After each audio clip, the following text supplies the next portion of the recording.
Star Trek Voyager, Starfleet Academy, The Chance Factor. Chapter 11. Kathryn's instincts told her to trust the Talarian. In spite of Endar's animosity toward the Federation and his lack of respect for women, he was honorable. He would not deliberately hurt anyone who had done him no harm. Remaining perfectly still, Kathryn watched the snake. It hissed and darted its head forward, then back, toying with her. Her heart fluttered, but she did not flinch when Foos crawled over her outstretched legs. The snake struck suddenly, but it was not fast enough. The hook spider leaped and grabbed the snake behind the head in his powerful mandibles. Throwing the reptile to the ground, the spider hung on until the snake's long, twisting body stopped struggling. Kathryn didn't move until Endar appeared and scooped the spider into his arms. When the Talarian held out his hand to help her up, she took it. "Did the snake bite you?" Endar asked. Kathryn shook her head. "No, thanks to Foos, and you." "We couldn't afford to lose another valuable member of the team." Kathryn nodded and smiled as the others rushed forward to express their relief and praise the spider. Endar meant no insult by comparing her to the lost Targ. It was a sincere compliment. She accepted it graciously and without additional comment, knowing how difficult it was for the Talarian to accept a girl as an equal. Anxious to get an early start, the team bedded down for the night with Foos, Fiona, Chaka, and the Sandbats watching over the camp.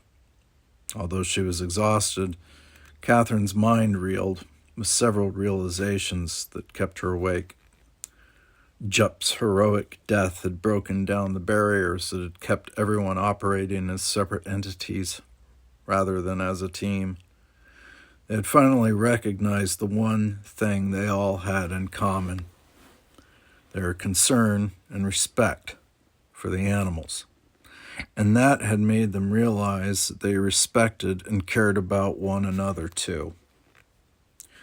Thorne's firm belief that Captain Holbrook would have saved the Targ if possible was proof that the Klingon Empire and the Federation might someday learn to really trust each other.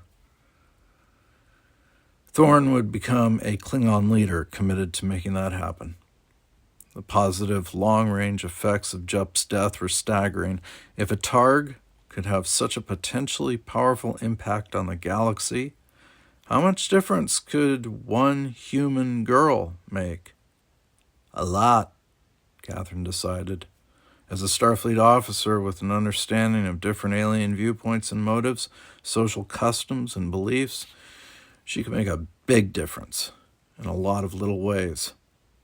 "I already have," Kathryn realized with a glance at Endar, who had chosen to sleep on the ground. Talor's medicine had completely healed the hives, and he didn't want to expose himself to tree bark again.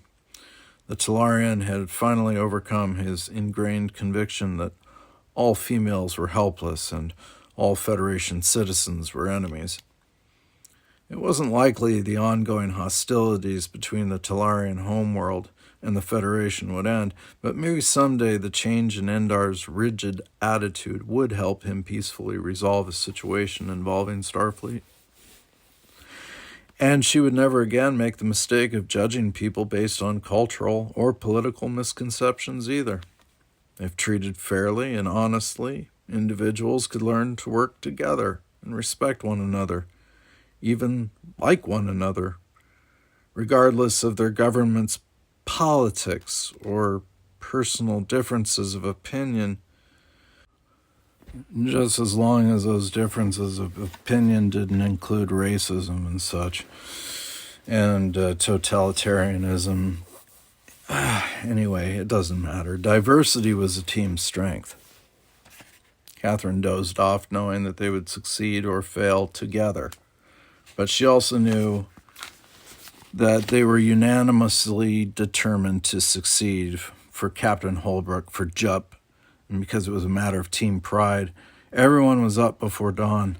They were packed and heading out as the golden sun of Deer 4 rose over the mountain, an hour ahead of Thorn's calculated schedule. However, it soon became apparent that the extra time would be spent solving more unexpected problems.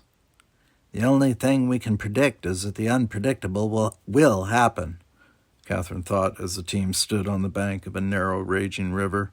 Chamois, Talor's Andorian Zabathu, refused to go near it. The desert animal did not balk at drinking from or jumping over quiet streams, but the whitewater rapids terrified her. Thorn and Endar rode back from scouting the river in both directions.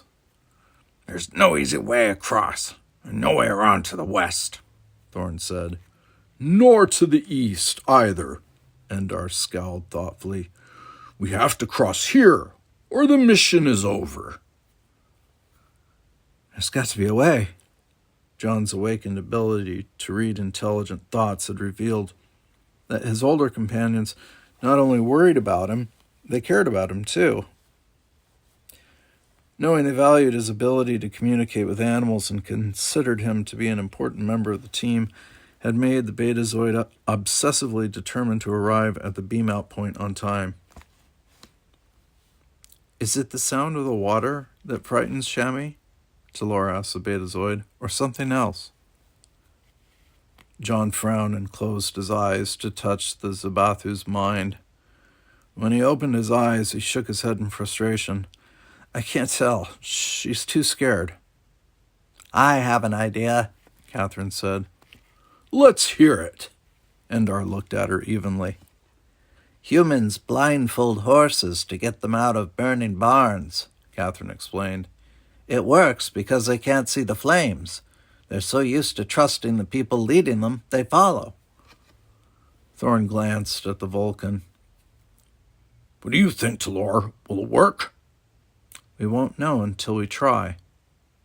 Talor calmly ripped the sleeve off her tunic and tied it over the Zabathu's eyes. "It might help if you and I flank her as we're going across, Kathryn," Endar said. "Then she won't be able to move sideways." Good idea. Kathryn twisted in her saddle to look at John. John should follow behind, so Rhaonica is downwind. She's accustomed to Havnej being in front of her. Talor took Chamois' halter out of her saddlebag and fitted it over the bridle. She handed the lead rope to Thorn and mounted up. Kathryn approved. If the Klingon had to pull to get the Zabathu moving, he wouldn't be yanking on the bit and hurting Chamois' mouth.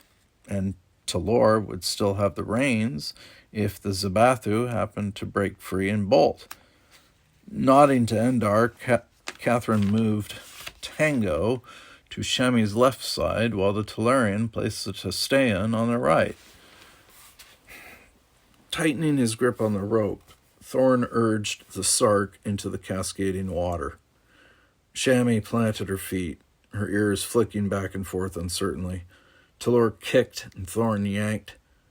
The Zabathu leaped into the water and froze. As strong as Thorn was, he could not get her moving again until John eased the serpent forward. Rhaonica hissed and butted Chamois in the rump with her middle head. The left and right heads gently nipped her flanks.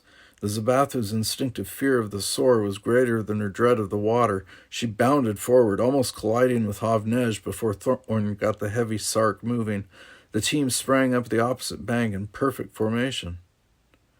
Kathryn felt a rush of satisfaction. Even Endar grinned, pleased with how they had conquered a seemingly impossible problem. They did not waste time congratulating themselves. Encouraged because the river was safely behind them, they pushed on. Even the animals seemed energized, as though they knew the end of the journey was near. Maybe they do, Kathryn thought, as they rode over the spongy, moss-covered ground of another forest. Maybe John told them. Talor's medicine had done wonders for Chaka's paw. He continued circling the group, running in and out of the trees with no sign of a limp. Foos nestled around Endar's neck, content to doze, and the sand bats were quiet in their bag. Above the trees, Fiona shrieked, anxious for the team to emerge into the open again. The terrain became less rugged as the hours passed and they descended the mountain. Thorn assured them that if nothing else happened to slow them down, they would enter the designated clearing with a half-hour to spare. Kathryn didn't say so, but she had become all too aware that the chance factor was not likely to let them off that easily. It was constant and inescapable. She was not being pessimistic. Expecting the unexpected was the only way to be prepared to deal with it quickly and effectively. Up ahead, Thorn paused and then abruptly backed up the Sark. "Quicksand!" Everyone stopped dead as the Klingon consulted his map. "Is there a way around it?" Talora asked. Thorn nodded. "If we go east, we'll hit slightly higher land. It'll take extra time, but we'll still be okay." "Better to be late than sucked into that quagmire," Endar said. "We won't be late." Thorn tapped the map. "After this, the terrain is level meadow and woodlands. We can pick up our pace." Steering wide of the quicksand bog, the team carefully picked their way toward the higher elevation. Kathryn noticed that a peculiar short bush with twisted branches and long spikes instead of leaves grew along the perimeter of the quagmire. Within a few minutes, she realized that the ground to the right of the bushes remained solid. After Thorn confirmed that fact, they urged their animals into a steady jog without fear of stumbling into the deadly muck. Leaving the bog behind, they emerged onto a grassy meadow rimmed by trees and dotted with colorful yellow and purple flowers. Thorn found an animal trail that allowed them to cross the open space at a brisk canter. Being able to see the bare ground reduced the risk of one of their animals stepping into a hidden hole that could snap a leg. Fiona soared overhead, content to ride the winds, and Chaka ran beside Talora's Zapato. Tension seemed to mount as they drew closer to their destination. Kathryn was gripped by a nervous anticipation that made her extra cautious and alert. They were so close to completing the mission on time, she could not bring herself to relax. They were not done yet, and something could still go wrong. The path curved and Hobnej plowed through a dense thicket of red-leafed bushes. A swarm of large winged insects erupted from the bushes with a shrill whistling screech. Tango shied, but Kathryn's grip was sure, and she clung to the saddle. Ahead of her, the Sark kept going, and the Zabathu bucked. Rhaonica, startled by the insects and wary of Shammy's back hooves, skidded to a halt and unseated John. The boy yelped as he slid off the serpent's back and landed on the ground. Somehow, he managed to hold up the leather bag so his sand bats weren't squashed under him. Disoriented and startled, the serpent bolted back across the meadow. Kathryn didn't have time to discuss her actions. The horse was the only animal fast enough to catch a speeding dinosaur. Reining Tango around, she urged him into a gallop. She took off with the unbelievable burst of speed the quarter horse had been bred for. Kathryn called back over her shoulder, "Keep going. I'll meet you at the beam-out site." Thorn waved as he dismounted and grabbed John's arm as the boy started to run after Kathryn. The struggling Betazoid was no match for the Klingon. Thorn boosted the boy onto the Sark's back, swung up behind him, and pressed on toward the transporter site. Rising off the saddle and hunching over Tango's neck, Kathryn desperately hoped there were no holes hidden in the tall grass as she charged after Rhaonica. Caution was not an option if she wanted to save John Siegel's serpent from a terrifying and agonizing death. The panicked lizard was running straight toward the quicksand bog. Chapter 12. Keeping her eye on Rhaonica, Kathryn listened to the steady cadence of Tango's pounding hooves. The soar was closing on the line of spiked bushes with twisted branches that marked the edge of the deadly bog. The sturdy little horse was gaining, but not fast enough. She wasn't going to catch Rhaonica in time. Kathryn couldn't bear the thought of losing the dinosaur.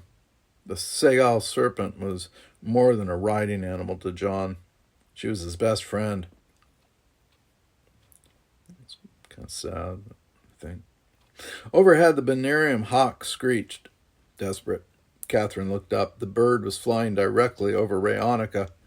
Giant lizards were not on the hawk's normal menu, and the bird's talons wouldn't do more than scratch the dinosaur's thick hide. It was a long shot that didn't have much chance of working, but it was the only chance she had. Hunt, Fiona, hunt! Kathryn pointed to the serpent. The hawk was like, no way, man. I'm not going. No. But apparently darted forward on magnificent wings and suddenly circled back. Screeching again, the bird dove directly toward Rayonica from the front. The unexpected attack from the sky shattered the serpent's blind panic. Three heads snapped up in alarm. Putting on the brakes, Rayonica skidded as the hawk skimmed over her back. The lizard's side brushed the spiked bushes as she whirled and ran back toward Kathryn. Slowing Tango, Kathryn watched as Fiona dove a second time. The serpent also slowed, its head weaving from side to side in confusion. Fiona, brake! Rayonica came to a shaking halt as the hawk broke off a third attack run and soared back into the sky, bringing Tango down to a walk. Kathryn cautiously approached the winded lizard. Unlike the other team animals and the thoroughbred back at the academy, the quarter horse was calmly tolerant of the reptile-like dinosaur. Stopping a few feet away, Kathryn dismounted. Tango waited quietly as she eased up to Rayonica and gently took the reins. Six eyes watched her warily as she slipped the leathers over the serpent's center head. Speaking softly, she chanced scratching the left head's chin. Rayonica woofed and obediently followed as Kathryn slowly walked back to the horse. Tango snorted as she swung back into the saddle, but remained calm. Holding the lizard's reins in one hand, Kathryn squeezed Tango into a walk. The horse started forward, totally accepting the presence of the dinosaur lumbering by his side. He did not even flinch when the left head nuzzled his neck. Kathryn patted Rayonica's snout and grinned. The rest of the team had already passed into the woods on the far side of the meadow. Even though Rayonica and Tango were tired after their mad gallop, Kathryn pushed them into a trot. Both animals were fit and bred for endurance. There would be time to rest after they reached the transporter site. Kathryn did not doubt that they'd get there, but if she didn't arrive on time, the mission would fail. She was not going to let the team down. Finding the animal track again, Kathryn urged Tango into a canter.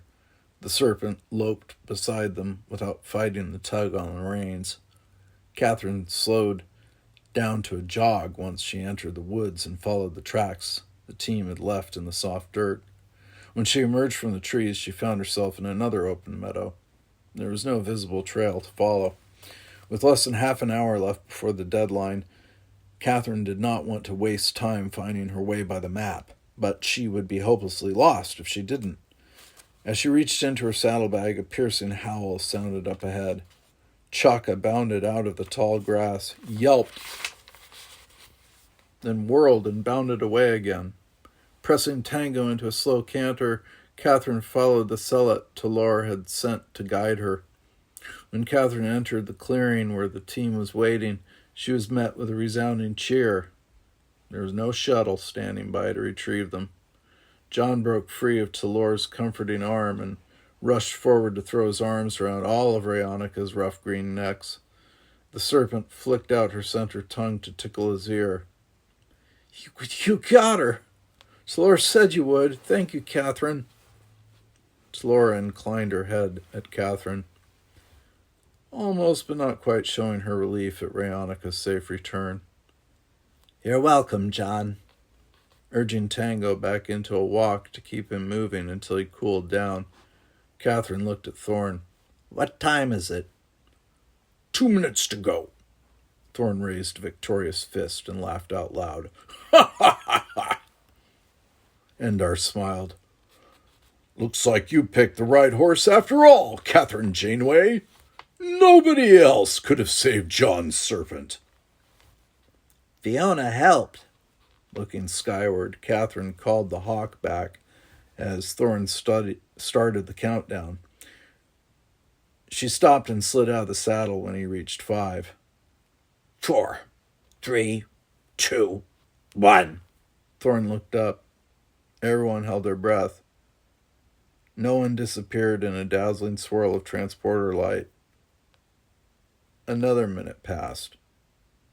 And another. Kathryn walked Tango while the others fussed over their animals and gear.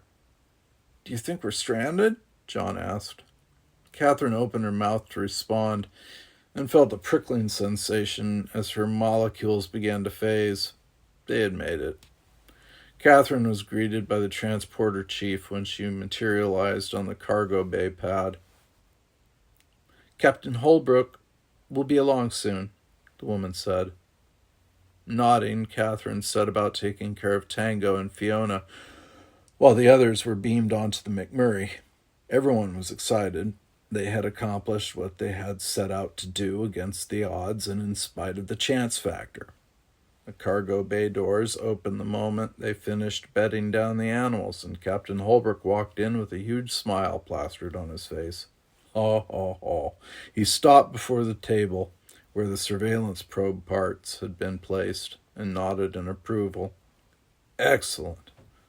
Starfleet has already informed me that I'll be getting funding for additional research, and I've notified all the proper people on your various home worlds that you're all to be commended on a difficult job well done." Kathryn grinned as Endar slapped her on the back and Thorne hugged John.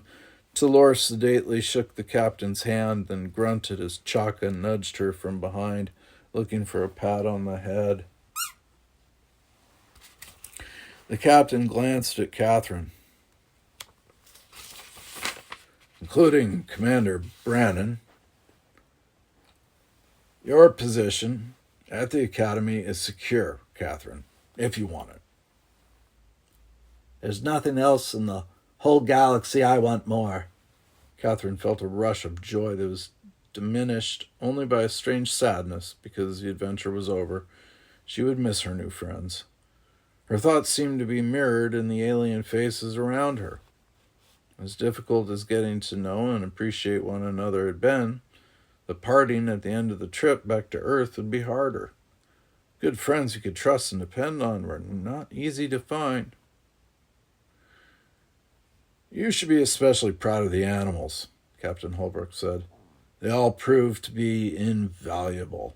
Although I've learned that the animals can only be as effective as the people who handle them." Everyone just nodded. Kathryn's thoughts instantly turned to the dead Targ.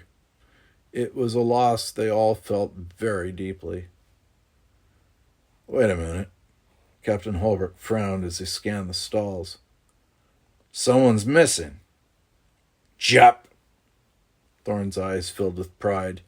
"He gave his life to save us from a predator that attacked unexpectedly." "Yes, I know."